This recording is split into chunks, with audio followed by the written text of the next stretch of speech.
My name is Isabella Torres, and I'm 34 years old. 2 years ago, I made a decision that would either destroy my family or save my sanity, and it all started with a credit card being declined at Whole Foods while my mother screamed at the cashier that I was an ungrateful daughter who forgot her duty. But that public humiliation wasn't the worst part. The worst part was discovering she'd been telling everyone I owed them my success, my salary, my entire future, simply because I was single and childless. What happened next involved a financial power of attorney, 15 family witnesses, and a truth that changed everything. Before I share how one overheard phone call led to the complete restructuring of my family's financial expectations, please take a moment to like and subscribe. I'd love to know where you're watching from and what time it is there. Drop it in the comments below. Now let me take you back to the moment everything changed. It started 2 years ago when my father, Robert Torres, suffered a massive stroke that left him partially paralyzed. Dad's stroke happened on a Tuesday morning. One minute he was drinking his coffee, the next he was on the kitchen floor while Mom screamed for help. The ambulance ride, the ICU, the surgeries, it all blurred together in those first terrible weeks. But when the dust settled and the doctors laid out the long-term care plan, one thing became crystal clear. This was going to cost everything we had and then some. The numbers were staggering. Physical therapy 3 times a week at $200 per session. Speech therapy twice weekly, another $300.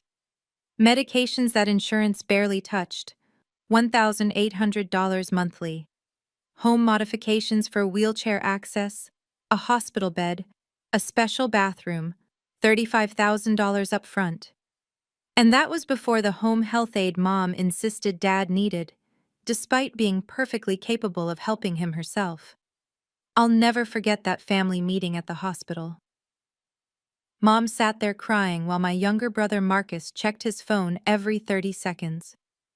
When the social worker finished explaining the costs, everyone turned to look at me. Not Marcus, who worked at a tech startup and had just bought a brand new BMW M3, me, the single daughter with the big corporate job, the Isabella handles money for a living, Mom announced to the room, as if being a financial manager meant I had unlimited funds. She'll figure this out. And I did. Without anyone asking, without a family discussion about sharing the burden, I simply started paying. Dad's medications went on my credit card. The therapy bills came to my address. When Mom called saying the mortgage was late because all their savings went to Dad's care, I covered that too. Marcus? He posted Instagram photos of his new car, his weekend trips to Vegas, his designer sneakers.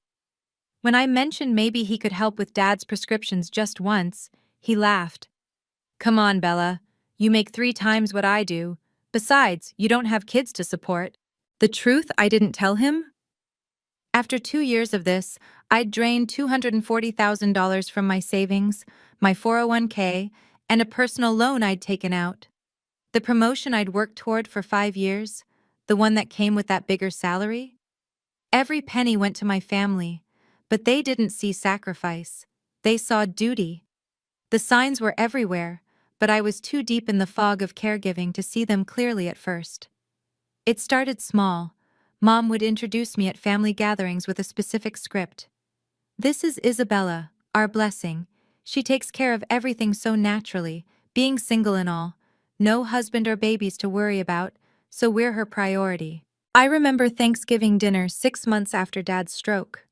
While I was calculating whether I could afford both his December medications and the property tax bill, Aunt Carol gushed about how lucky my parents were.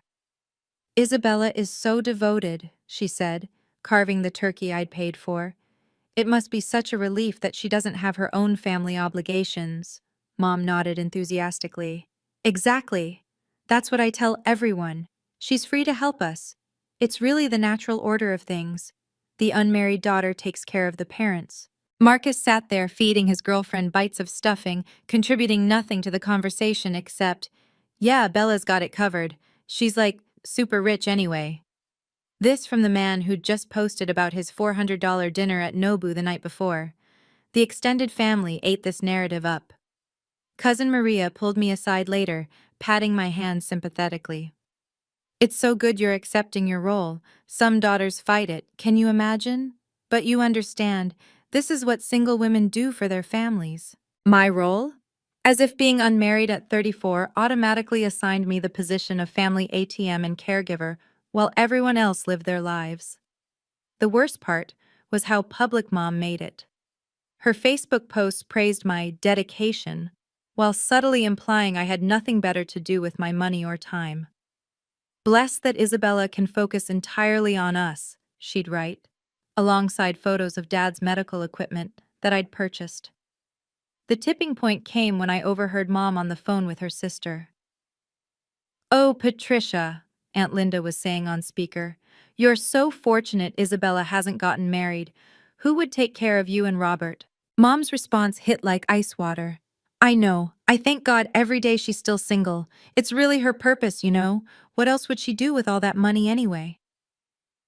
My purpose. My money. As if I existed solely to fund their lives while mine disappeared, one bill at a time. The math was brutal and simple. At the rate I was hemorrhaging money, I'd be broke within 18 months. My financial advisor, Diane, had laid it out in stark terms during our quarterly review. "Isabella, you've liquidated 60% of your retirement. Your emergency fund is gone. You're one crisis away from bankruptcy." I stared at the numbers on her screen, each line item a dream deferred. The house down payment I'd saved for 8 years. Gone. The MBA program I'd planned to start. Impossible now. The fertility preservation procedure I'd scheduled for my 35th birthday. Canceled, because $15,000 was 3 months of Dad's care. "Your family doesn't know, do they?" Diane asked gently. "They think you have unlimited resources." She was right. They had no idea I'd maxed out 2 credit cards, that I was eating ramen for dinner while they assumed I was dining at upscale restaurants. Mom still called me for little extras: Dad's favorite imported chocolates, a new recliner for his comfort, premium cable so he wouldn't be bored. "You can write it off on your taxes," she'd say, as if that made spending money I didn't have somehow free. My relationship with James ended 2 months later. We'd been together for 3 years, talking about marriage, children, a future. But when I had to cancel our vacation for the 3rd time, that money went to Dad's new wheelchair. He finally broke. "I can't compete with your family, Isabella," he said, packing his things from my apartment. "You're destroying yourself for people who don't even say thank you. You're choosing them over us, over your own future." "They're my family," I protested weakly. "And what am I?" He paused at the door. "You know what your mom told me at Easter? That she was glad we weren't married yet because it meant you could focus on them completely. She actually said she hopes you stay single." The apartment felt hollow after he left. I sat there calculating how much I'd save on couples' dinners, weekend trips, the engagement ring I knew he'd been planning to buy. Every dollar saved was another dollar for Dad's care, Mom's requests, Marcus's conviction that his sister had it all covered. My therapist would later call it financial abuse, but that night, I just called it family.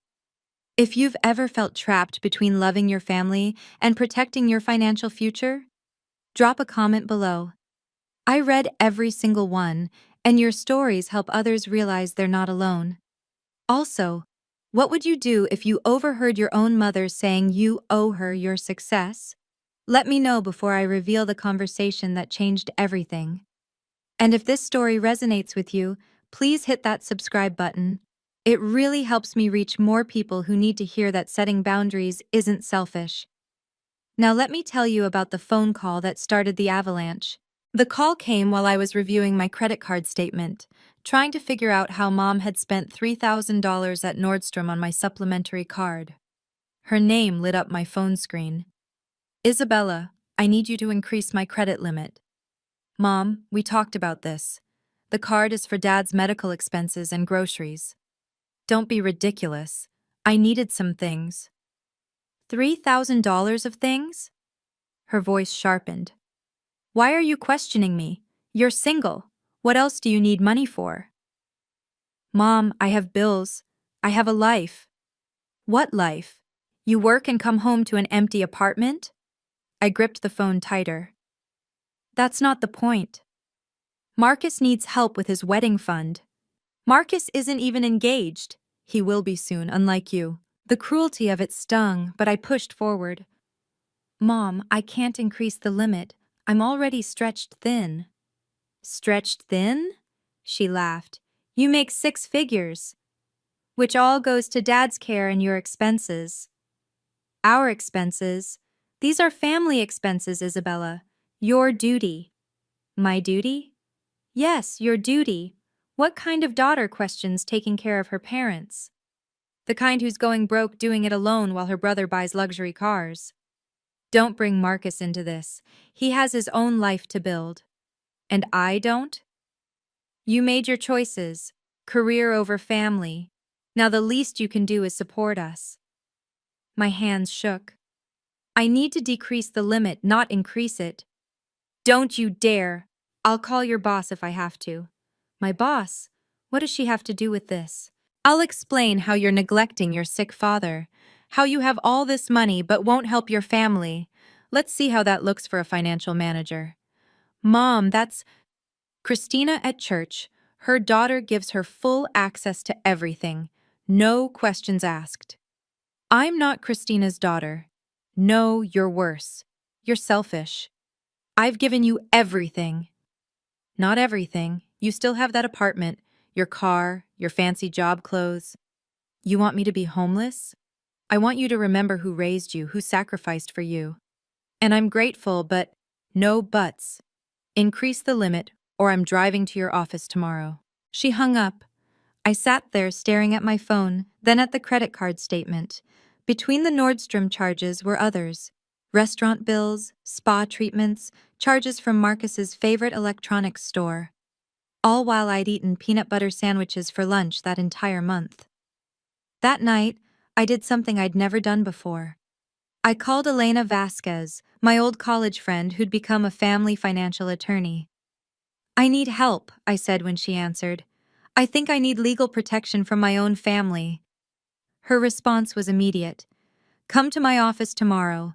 Bring every financial document from the last 2 years. We're going to fix this properly. Elena's office felt like a sanctuary, all clean lines and legal books, a world where contracts meant something and boundaries could be enforced. She'd already reviewed my preliminary documents when I arrived for our follow-up meeting 6 months ago. Though I hadn't acted on her advice then, I wasn't ready. The situation has gotten worse, hasn't it? She asked, noting my exhausted appearance. I nodded, sliding her my latest bank statements. She whistled low. Isabella, you've depleted another 40,000 since we last spoke. Dad needed a new treatment. Insurance denied it. And your brother? Your mother? Marcus just bought an investment property. Mom says it's for their future security. Elena pulled out a document I remembered from our first meeting. The conditional financial power of attorney we discussed. Are you ready to implement it now? The document was elegant in its simplicity. It would give me legal control over a trust fund my father had set up years ago. One my family didn't even know I had access to as the designated successor trustee.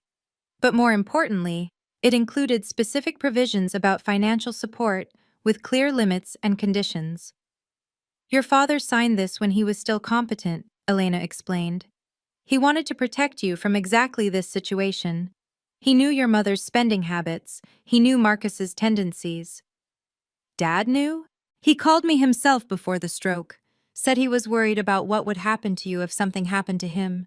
This document ensures his medical care while protecting you from unlimited financial exploitation. But they don't know this exists. Which is why it's perfect. You can activate it anytime. When you do, you control the narrative and the money. What about the recordings? I asked, pulling out my phone. I've been documenting everything like you suggested. Smart. Every call with your mother? Every single one. Legal in our state, one-party consent. Elena smiled. You're building a solid case for financial abuse. But Isabella, this isn't about punishing them. It's about protecting yourself while still caring for your father. They'll hate me. They'll respect you, eventually, or they won't, but you'll be financially stable either way. I picked up the document, feeling its weight. When should I activate it? When you're ready to stop being their victim and start being their equal. Document everything until then. Every receipt, every demand, every guilt trip. When the moment comes, you'll know. I left her office with the papers tucked in my bag, a secret weapon waiting for the right moment. I didn't know then that moment would come just 2 weeks later. Sunday visits to Dad were my sacred time. I'd bring his favorite magazines, sit by his bed, and we'd spend quiet hours together, while Mom usually went shopping with her sister. That particular Sunday, I arrived early, hoping to catch Dad during his alert morning hours. The house was quiet as I let myself in with my key. Dad was in the living room, dozing in his wheelchair by the window. I was about to announce myself when I heard Mom's voice from the kitchen, sharp and clear on speakerphone. "Patricia, you won't believe what Isabella did now," Mom was saying to Aunt Carol. "She questioned the credit card charges. Can you imagine?" "Well, 3,000 is a lot, Linda," Aunt Carol replied. "It's nothing to her. She makes over 200,000 a year." My stomach dropped. I made $130,000, good money, but nowhere near what Mom believed. "Still, that's her money," Aunt Carol said carefully. Mom's laugh was bitter. "Her money? Carol, please. What's hers is ours. That's how family works." "But she's not married. Doesn't she need savings?" "For what? Another empty apartment? More business suits? She has no husband, no children. We are her responsibility." "Linda, that seems— It's her duty, Carol. I gave up my career to raise her. Robert worked himself sick providing for this family. Now it's her turn." "But what about Marcus?" "Marcus has a future to build, a girlfriend to impress. He'll have children someday." "And Isabella won't?" "Look at her. 34, married to her job, no prospects. She owes us everything for raising her. What else is her money for if not taking care of us?" "That's a bit harsh." "It's reality. She owes us. Every penny she makes should come home. I'm her mother. I shouldn't have to beg for credit card increases." "What does Robert think?" "Robert's too sick to think. Besides, he always babied her, made her think she was special with all that education nonsense. Well, look where it got her. Alone and obligated." "Linda, I don't think— She'll never have her own family, Carol. We're all she's got. The least she can do is pay for it. God knows we've earned it after 34 years of raising her." My hands shook as I pulled out my phone, hitting record just as Mom continued. "I'm thinking of telling her she needs to sell that apartment, move back home, then all her money can go to the family where it belongs." "Linda, It's practical. Why should she live alone when we need her here? Her money, her time, it all belongs to us. She owes us that much." I recorded for 3 more minutes as Mom detailed her plans for my money, my future, my life. Then I quietly backed out of the house, got in my car, and called Elena. "I'm ready," I said when she answered. "Activate everything, now." Elena worked fast. Within 2 hours, I was in her office signing documents while she coordinated with the bank and credit card companies. My hands were steady now, no longer shaking. The recording of Mom's conversation played on repeat in my mind. She owes us everything. "First, we're canceling all supplementary cards effective midnight tonight," Elena explained, typing rapidly. "The credit card company is noting this as fraud prevention due to excessive unauthorized charges." "They'll still have the cards until tomorrow?" "Yes, but they'll be declined when they try to use them. Now let's discuss the trust fund." The fund Dad had set up contained $500,000, his life insurance payout from a policy he'd purchased decades ago, plus accumulated interest. As successor trustee, I had full control upon his incapacitation, but I'd never touched it, thinking it was for his care. Elena showed me the provisions. "Look here. Medical care and necessary living expenses only. Your mother's shopping sprees don't qualify. Neither does Marcus's lifestyle. So I can legally— You can legally restructure everything. Direct payments to medical providers only. A modest monthly allowance for your mother's actual needs, nothing more. We set it up meticulously. Dad's medical bills would be paid directly from the trust. Mom would receive $2,000 monthly for groceries and household expenses, generous but controlled. Marcus would receive nothing. What about the house? I asked. The mortgage is in your parents' names. You can choose to pay it or not. I'll give them 6 months to figure it out. That's fair. Elena nodded, making notes. You're being more generous than required. Now let's discuss the family meeting. They'll call one as soon as the cards are declined. Exactly. That's when you present everything. I'll be there as your legal counsel. They'll say I ambushed them. No, they ambushed you, for 2 years. This is just you standing up. We prepared a folder with everything. 2 years of receipts totaling $240,000. The trust documents, the conditional POA, transcripts of recorded conversations were legal, and a new family financial agreement. One more thing, Elena said, pulling out her phone. My colleague is a notary. She can be available whenever you need her. Having a witness will make everything ironclad. That night, I went home and looked around my empty apartment. Empty because I'd sold furniture to pay for Dad's therapy. Empty because James had left. Empty because my life had been hollowed out by family obligations. I sent Elena one final text.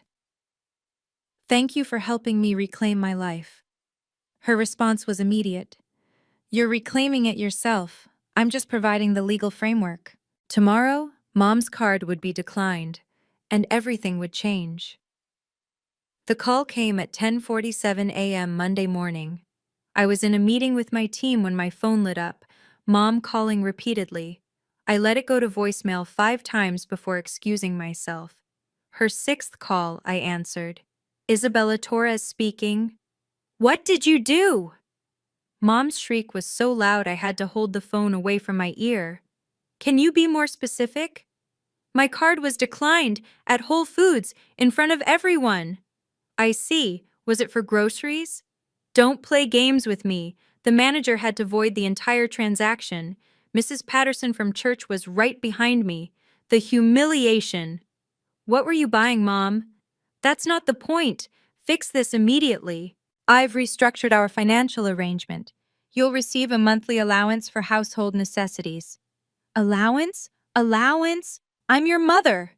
Yes, and Dad is my father. His medical care remains fully covered. The girl at the register looked at me with pity, Isabella. Pity! In the background, I heard Marcus's voice. Is that her? Give me the phone. Shuffling sounds. Then Marcus. Bella, what the hell? Mom just called me crying from the parking lot. Then perhaps you should comfort her. You canceled her cards? Are you insane? I restructured the family finances. You can't just… Actually, I can. Legally. This is financial abuse. I almost laughed. Interesting perspective. I have documentation showing the opposite. What documentation? Every receipt for 2 years, every demand, every guilt trip. You've been planning this? I've been protecting myself. From your own family? From financial exploitation. We're coming over there. I'm at work. Then we're having a family meeting, tonight, 7 o'clock. I'll need to check my schedule. Bella! His voice cracked. You can't do this to Mom, to us. I'm not doing anything to you. I'm simply establishing boundaries. Boundaries? We're family! Yes, and families respect each other's boundaries. Mom's crying, Bella. Actually crying. I'm aware. You don't even care? I cared for 2 years while going broke. Where was your concern then? That's different. You offered to help. No, Marcus, I was told it was my duty. Because it is. According to whom? According to… Just fix this, Bella. Now. The new arrangement is already in place. Mom will receive monthly support for necessities. How much? Sufficient for groceries and household expenses. That's not an answer. It's all the answer you're getting. This isn't over. You're right. 7 o'clock? Mom's house. I'll be there, with my attorney. Your what? I hung up. 15 text messages immediately flooded my phone. I silenced it and returned to my meeting, where my team was pretending not to have heard my side of the conversation through the glass walls. Family emergency? My assistant asked quietly. Family restructuring, I replied, pulling up my presentation. Now, where were we on the quarterly projections? The family meeting is about to happen, and I need you to understand. This isn't about revenge, it's about respect. If you believe that helping families shouldn't mean sacrificing your entire future, hit that subscribe button right now. And remember, sometimes the most loving thing you can do is set firm boundaries. Have you ever had to stand up to family members who felt entitled to your success? Share your story in the comments. It helps others know they're not alone in these struggles. Now, let me show you what happened when 15 relatives gathered to talk sense into me. I spent the afternoon preparing like I would for a board presentation. Every document copied 3 times, organized in a black leather folder. 2 years of receipts categorized by type: medical, household, personal shopping, Marcus's expenses. The total at the bottom of each page highlighted in yellow. Elena arrived at my apartment at 5:30. You ready for this? I've been ready for months. They'll try emotional manipulation first, then anger, then bargaining. I know their playbook. Your mother called my office 3 times today. My assistant said she was crying. She cries when she doesn't get her way. It's effective.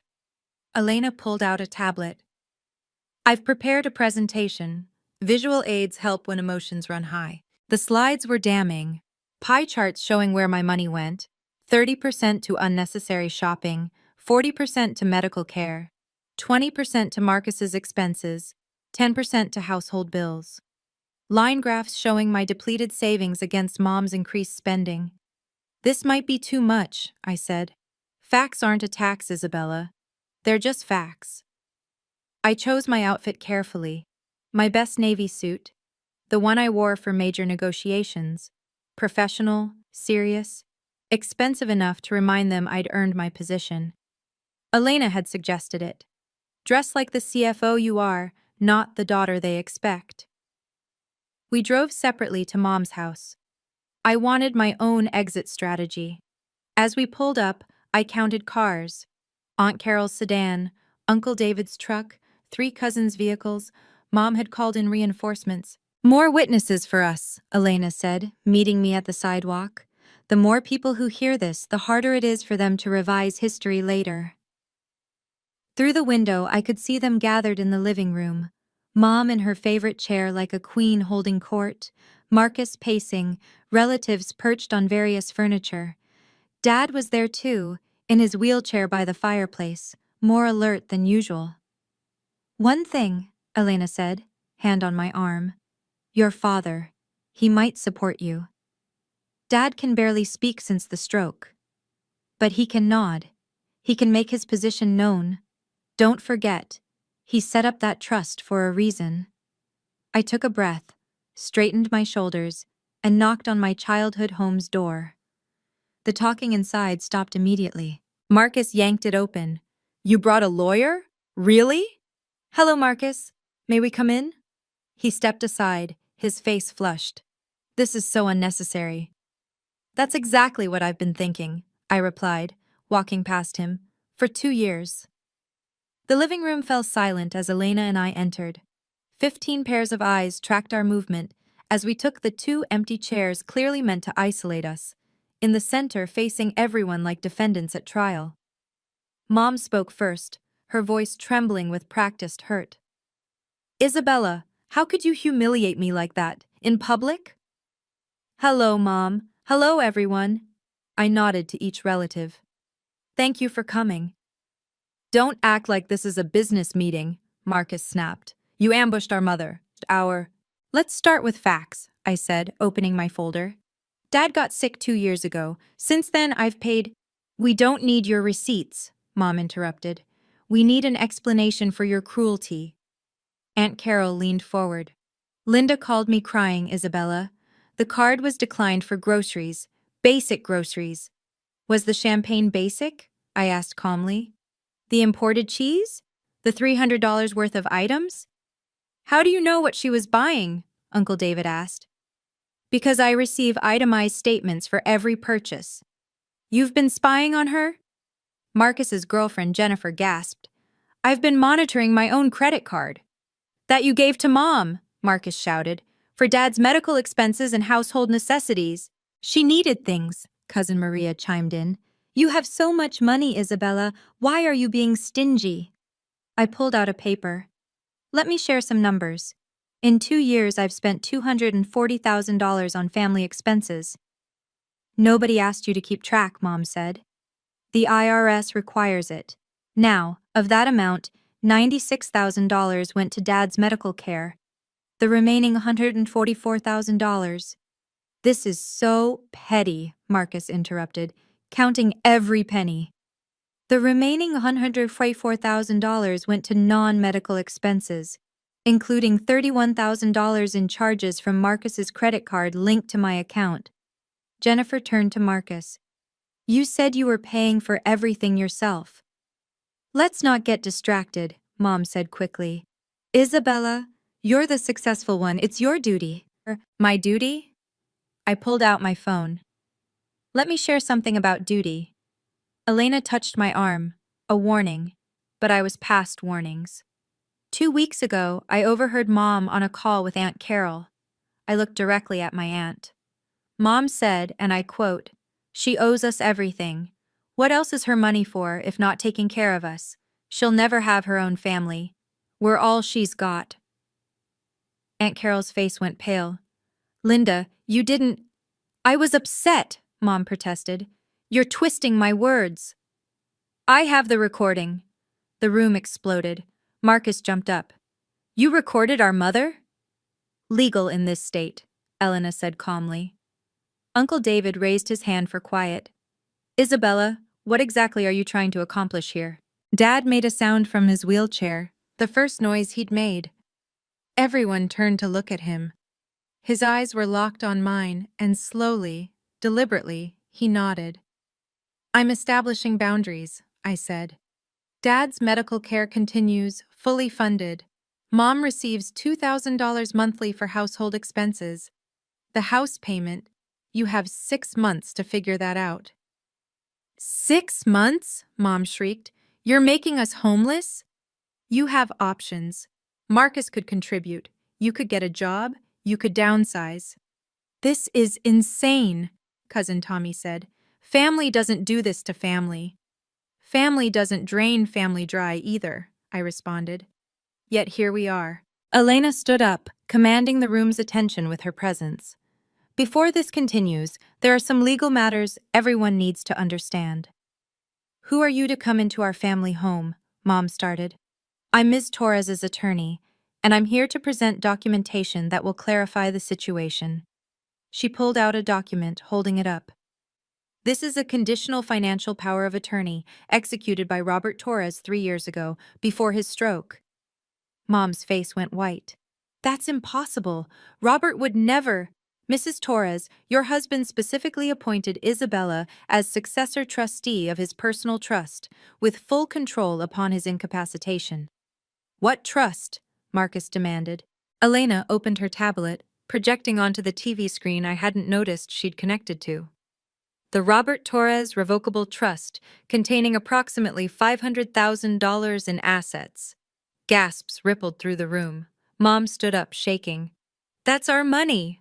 Actually, Elena continued, it's specifically designated for Mr. Torres's medical care and necessary family expenses to be distributed at the trustee's discretion. Isabella has been fulfilling this role without touching these funds, using her personal money instead. So there's $500,000 sitting there? Marcus's eyes lit up. Perfect. We can... You can nothing, Elena interrupted. Isabella controls these funds entirely, legally, irrevocably. I stood up, facing my family. I've been paying everything from my personal accounts while Dad's trust sat untouched. Do you understand what that means? Uncle David spoke slowly. You chose to go broke, rather than use money specifically set aside for this. Because I thought family would step up, that it would be temporary, that someone, anyone, would offer to help. But now, Aunt Carol asked, now I'm using Dad's trust as he intended. Medical expenses paid directly to providers.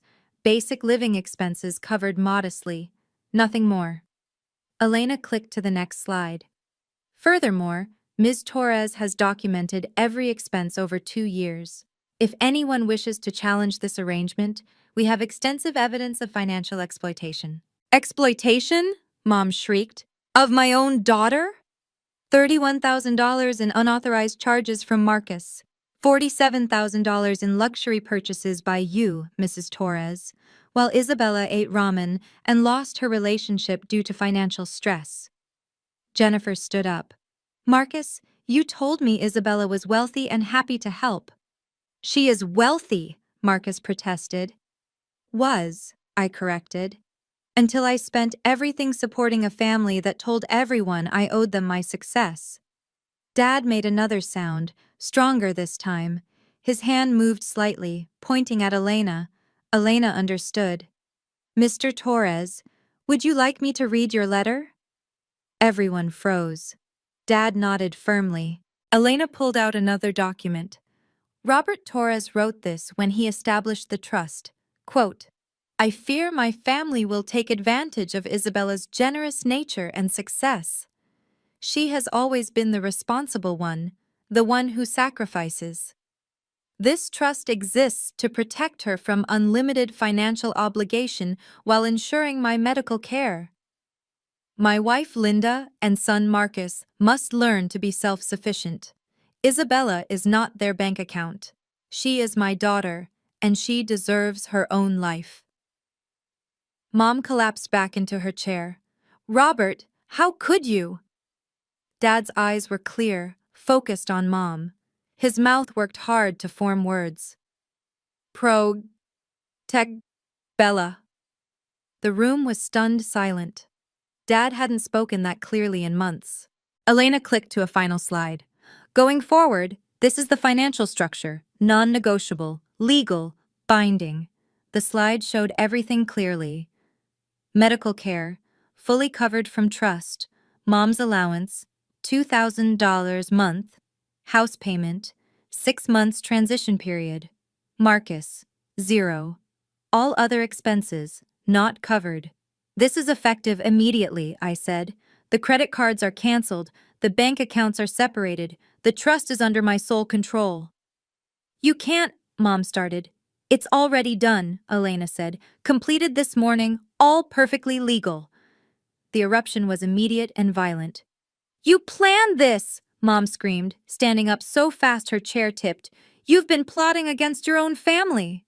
I've been protecting myself, I replied calmly. Marcus stepped toward me aggressively. You recorded us? Spied on us? What kind of person? The kind who spent $240,000 while you bought a BMW and investment property. That's different. I'm building a future. With whose money, Marcus? Jennifer asked quietly. Because you told me you were saving for our wedding. Jen, not now. You said Isabella was rich and happy to help. You said she offered. Jennifer's voice rose. You never said she was going broke paying for everything. She's not broke. Look at her suit. This suit is 3 years old, I said. I haven't bought new clothes in 2 years. Every penny went to this family. Aunt Carol stood up. Linda, is it true what Isabella said? About the phone call? Mom's face flushed. I was venting, Mother's vent. You said she owed you everything. I pulled out my phone. Would you like me to play it? That's illegal, Marcus shouted. One-party consent state, Elena reminded him. Completely legal. Uncle David raised his hand. Everyone calm down. Isabella, what exactly do you want? I want acknowledgement that I'm a daughter, not a bank account. I want recognition that I've sacrificed everything while being told it's my duty. I want boundaries. You want to abandon us, Mom accused. Dad's medical care continues fully. You get $2,000 a month. That's not abandonment. It's control. It's what I can afford while rebuilding my life. Cousin Maria spoke up. Isabella, don't you think you're being harsh? Family helps family.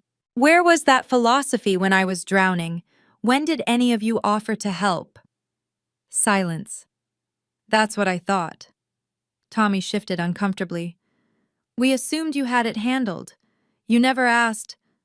I shouldn't have to beg family for help while hemorrhaging money. But cutting them off, I'm not cutting anyone off. I'm setting sustainable boundaries. Mom turned to the relatives, tears streaming. She's punishing me for being a mother, for expecting basic respect and support. Basic respect? I laughed bitterly. You told Aunt Carol I'd never have my own family, that I was nothing but a wallet. I didn't mean, you meant every word, just like when you told James you hoped I'd stay single so I could focus on you completely. Gasps from several cousins. Jennifer grabbed her purse. Marcus, I need to think about this. About us. Jen, wait. She turned at the door. Your sister went broke supporting your family while you bought toys and lied to me. What else have you lied about?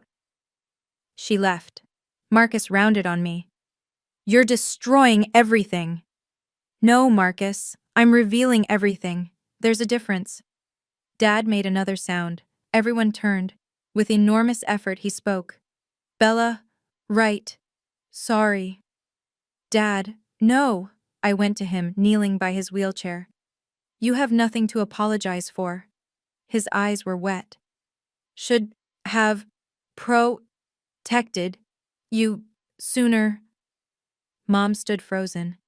Robert, you're taking her side? Dad's gaze shifted to Mom, suddenly sharp. Always her side. Linda, always. The room went silent except for Mom's sobbing.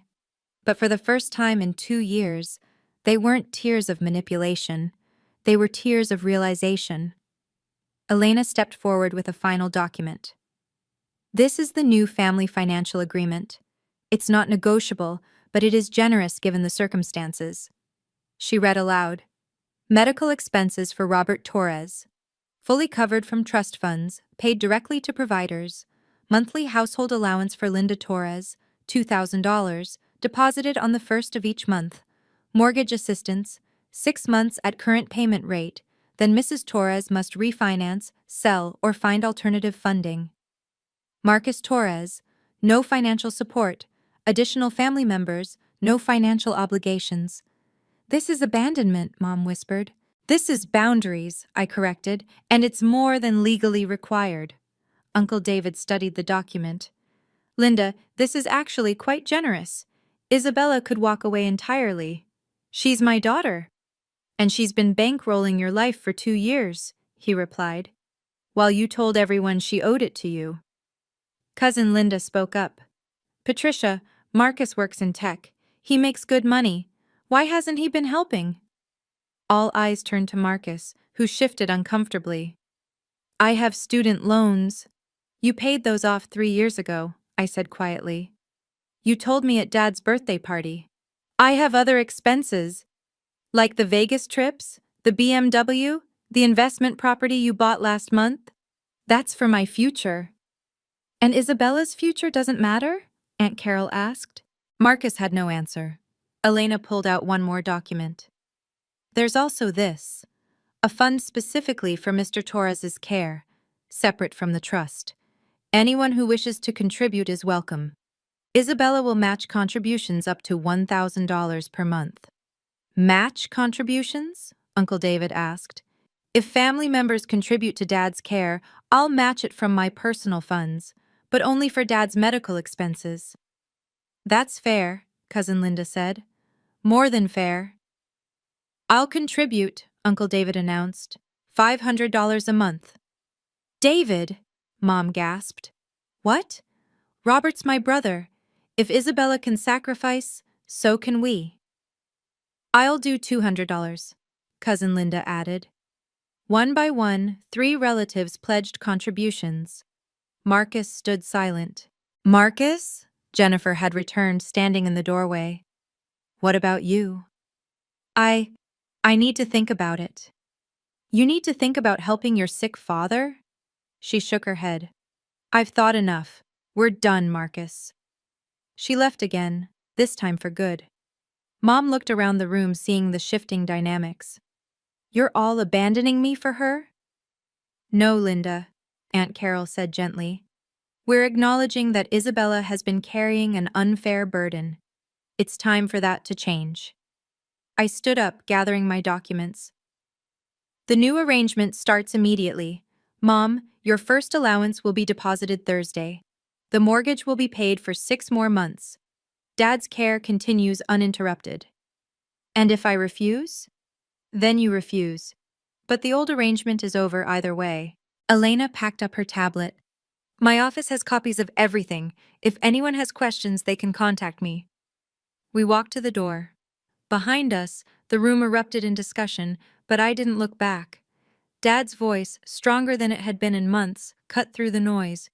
Thank you, Bella.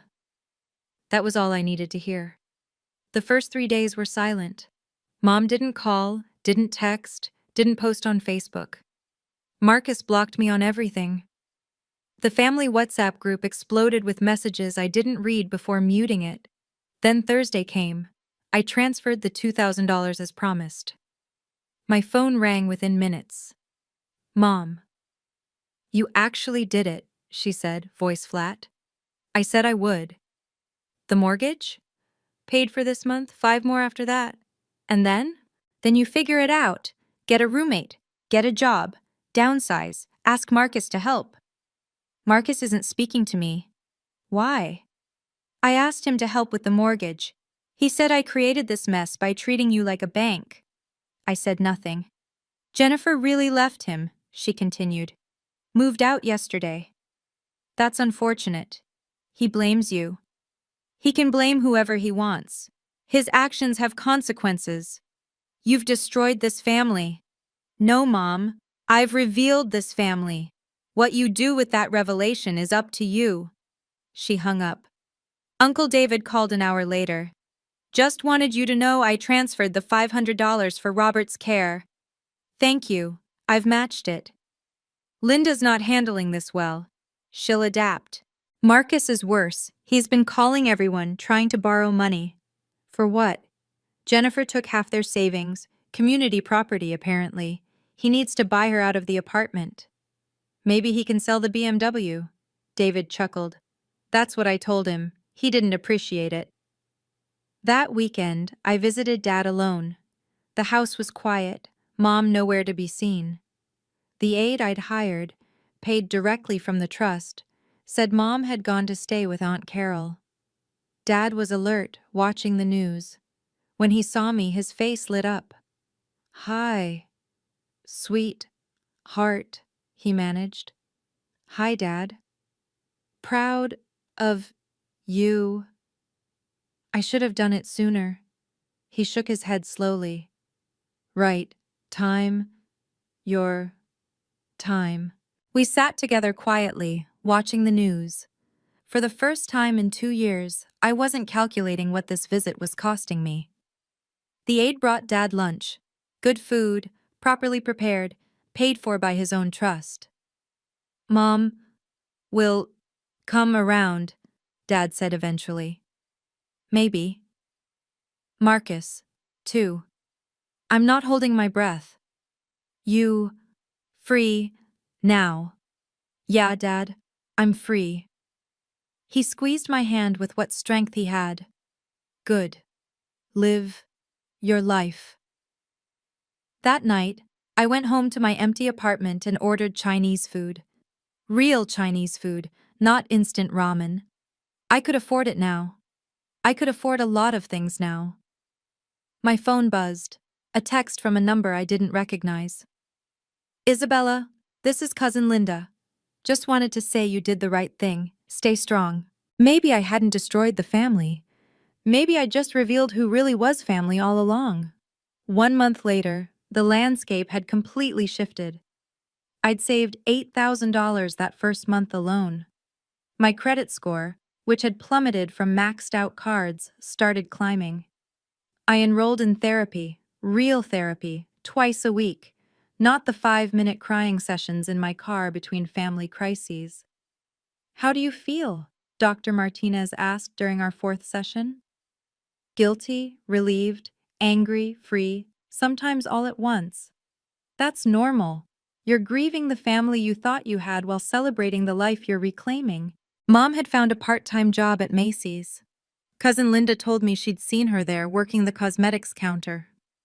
She's actually good at it, Linda reported. Natural saleswoman. Marcus sold the BMW, listed it on AutoTrader for $15,000 below what he paid. Uncle David sent me the screenshot with a laughing emoji. Reality hits hard, he wrote. The family contributions to Dad's care fund totaled $1,200 monthly. With my match, that created a $2,400 monthly supplement for his care. I hired a better physical therapist, upgraded his wheelchair, got him into an experimental speech therapy program. Dad improved. Not dramatically, but noticeably. He could say short sentences now, feed himself sometimes. The new therapist said he'd been understimulated before, depression masking his potential. Your father is fighter, she told me. He just needed hope. Jennifer reached out through LinkedIn. I wanted to thank you, her message read. You opened my eyes. Marcus had $30,000 in hidden debt from gambling, I found out during the divorce proceedings. If you hadn't exposed his lies, I'd have married him. I didn't respond, but I did feel vindicated. 3 cousins had reached out privately, sharing their own stories of family financial abuse. Cousin Tommy admitted his parents had drained his college fund for a failed business venture. Maria confessed her sister had stolen her identity for credit cards. We all thought it was normal, Maria texted. Family first, no matter the cost. You showed us it doesn't have to be that way. The family WhatsApp group had split into 2 factions, Team Isabella and Team Linda. I left both. Uncle David created a new group called Robert's Care Team with just the contributors. It was peaceful, focused, productive. My apartment didn't feel empty anymore. I bought a couch, a real one, not the secondhand futon I'd been using. I hung pictures. I cooked meals. I started dating again. Nothing serious. Just coffee dates where I didn't have to explain why I couldn't afford dinner. You look different, my colleague Sarah said one morning. Lighter somehow. I'm sleeping again, I told her.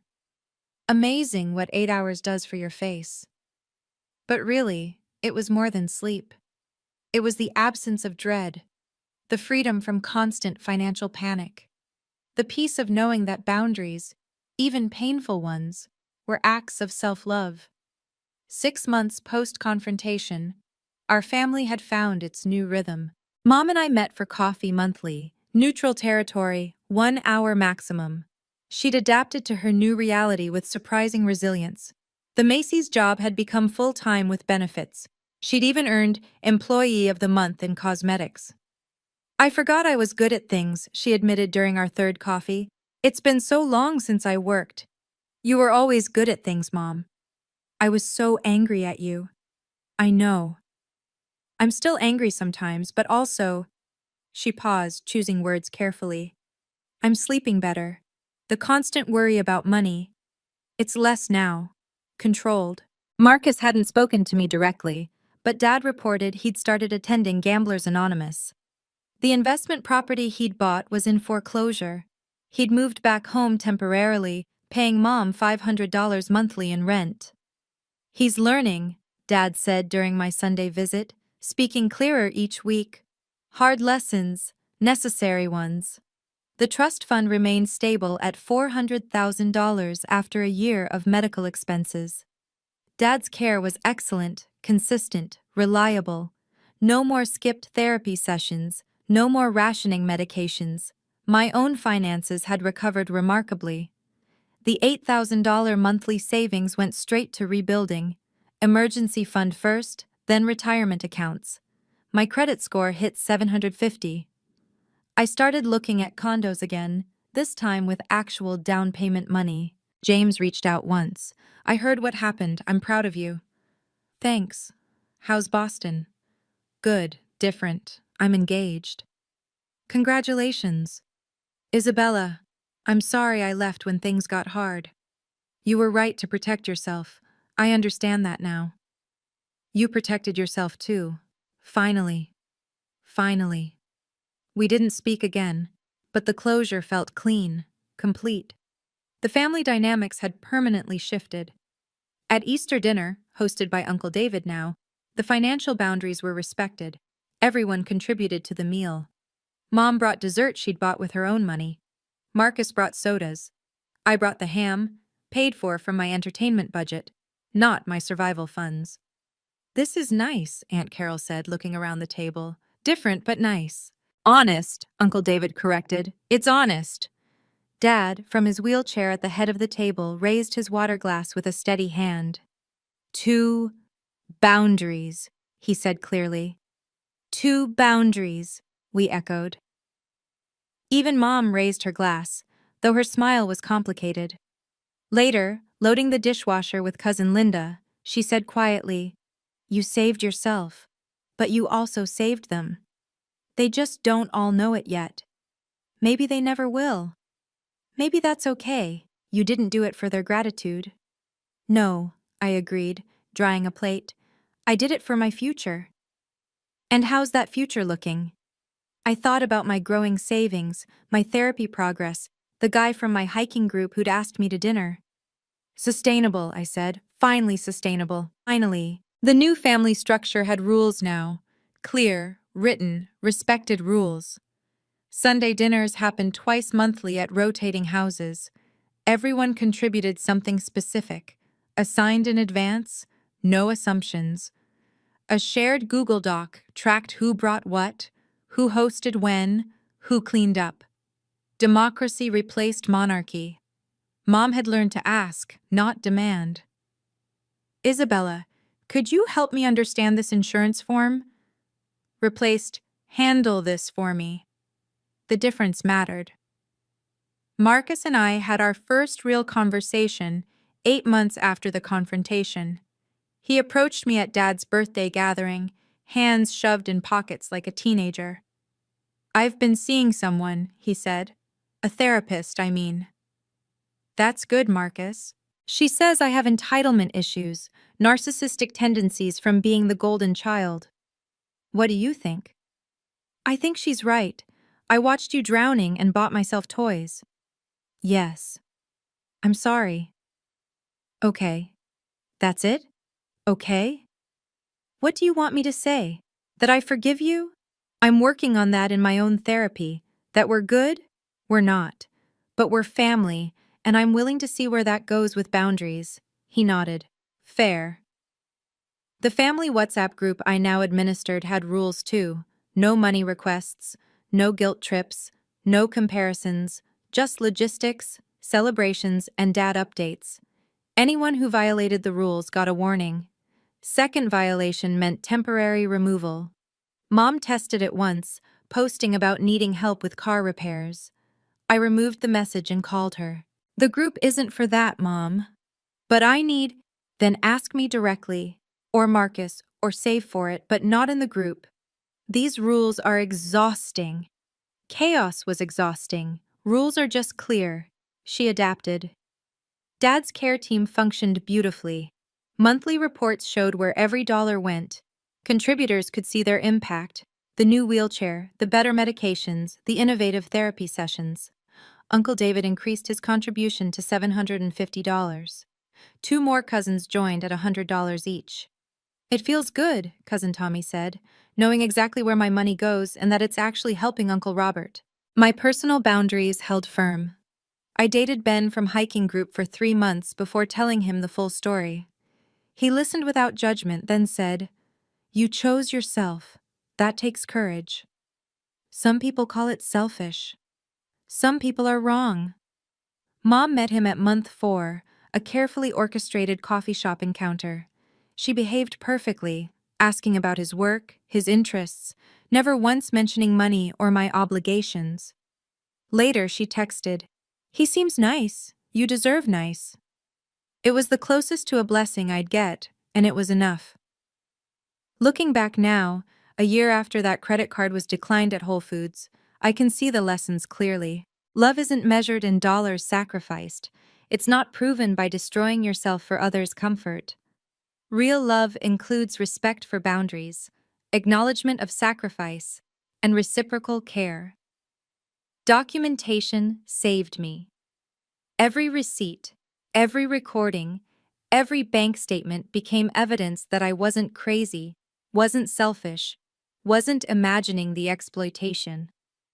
Elena told me later that my meticulous records were the best she'd ever seen. Most people don't start documenting until it's too late, she said. You gave yourself options.